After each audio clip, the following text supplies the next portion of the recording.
Hi there, welcome to the Happy Chicken Coop YouTube channel. Thanks for joining me today. I'm going to be talking about how to deal with loud roosters. Before I get into that, please be sure to like the video and subscribe to the YouTube channel. Also be sure to subscribe to the website, thehappychickencoop.com. If you subscribe using the link in the description, you will receive a free ebook on the 10 best egg-laying chicken breeds. All right, without further ado, let's get into it. So, if you're lucky enough to live in an area where you can have 36k views. Motherfucker, 50k plus views. Alright, follow the rules. Only 2 of them. Pick one and you have a 50% chance of succeeding. Let's be honest. This is not the product of evolution. Have you ever wondered how this fierce, intelligent, and agile animal could have turned into this? A kind of toy for humans. And the worst part? What future awaits them in the next 200, 500, or 1,000 years? It's time to dive deeper into this topic. The dog inspector. This is a question that has been on my mind for many years. Why do certain species seem to evolve negatively? Or rather, why has humanity influenced some species so negatively? As I've grown up, my love for animals and dogs in particular has led me to ask countless questions that I'll be sharing on this channel. But let's go back to the beginning.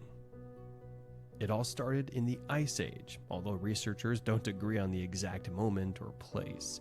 What is clear is that all modern dogs descend from a common ancestor, the gray wolf or Canis lupus, which has inhabited our planet for approximately 1 million years. An animal that earned its place in the evolutionary ladder after millions of years of changes and adaptations. Regarded as a great hunter, it developed a sharp sense of smell, excellent hearing over distances of more than 10 kilometers. Binocular vision with a 250-degree angle, and a system of communication through howls mainly used to attract the attention of its pack. Not to mention its advanced teeth equipped to hold prey, tear, and cut meat. In short, a well-developed species, highly advanced in evolutionary terms, that we are lucky enough to still enjoy today. But certain individuals in remote areas went one step further. They timidly approached the fires lit by primitive humans for warmth, and it was there where everything changed. Their patience sometimes paid off, and they were rewarded with leftovers from that night's meal. Little by little, they became a faithful companion to humans until they became inseparable. That marked the beginning of a close relationship that would extend until today. But like everything touched by man, there would be consequences, and wolves were no exception.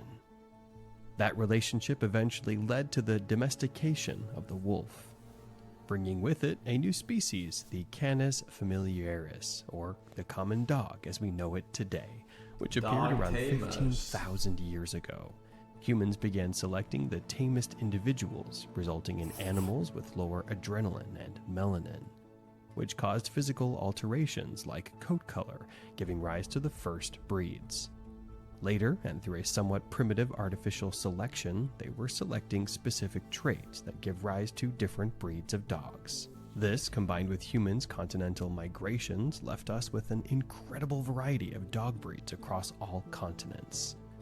The so-called domestication syndrome, different coats, different sizes, bodies, ears, and up to this point, everything seemed fine. But I've always found it super intriguing how it's possible that such a wide variety of breeds was created. In fact, it's much more pronounced than with humans. And this is where I want to get to. How does the pug even remotely resemble a golden retriever? I know in terms of affection or as a pet it doesn't matter much, but biologically it's hard for me to understand how they share more than 90% of their genome. To me, it's like comparing an alien to a human. I'm serious. I don't think it's a coincidence that they chose it as one of the protagonists in Men in Black. Just because something's important doesn't mean it's not very, very small. How small? How is it possible that in an effort to create a perfect breed, we ended up designing a fragile, comedic animal that suffers just by existing? It's this paradox that made me create this video and delve much deeper into the topic because I truly believe it's important that we all understand this. We already know all dogs come from wolves, right? Okay. But is it normal that there are dogs completely deformed standing next to their closest relative, the wolf? Absolutely not. Just by looking at the difference in skulls between wolves and pugs, we can already get an idea of the radical changes their biology has undergone. In fact, the internet is full of memes making this comparison because, although it might seem funny, it's really a reflection of how poorly we're evolving as a species. And I want to focus on the pug, not only because it's one of the oldest breeds, but because I believe it's one of the most mistreated and the best example of what I want to convey. Honestly, when I see one, I feel the same way I do when I see a small dog. I like to pet it, and I even find it cute, but at the same time, I must admit, it makes me suffer. Later on, you'll understand what I mean. Let's go back to the era of domestication. They have nothing they're better at Asian than region, other dogs, specifically in China. There are ancient stuff. documents that indicate that in the time of Confucius, around Yorkshire Terriers, 700 for example, BC, are there bred were exclusively short-snouted to dogs. catch rats. In fact, they were considered imperial property, just like pearls and jade. Emperor Ling liked them so much that he gave them titles, and female dogs were given the same status as his wives.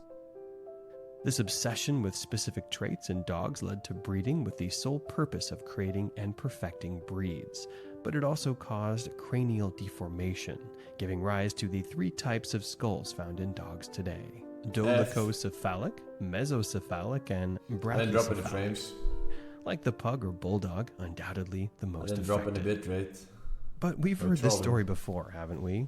In Europe, royal families like the Habsburgs only married their cousins to keep the power in the family. Stop being so fucking early, horrible. It's just 4 hours. Since they had early. no other genes Now to mix with, their genetic defects became more and more pronounced until Carlos II of Spain was born, one of the most radical victims of inbreeding and repeated crosses between close. No other genes married their cousins became more and more pronounced until. My God.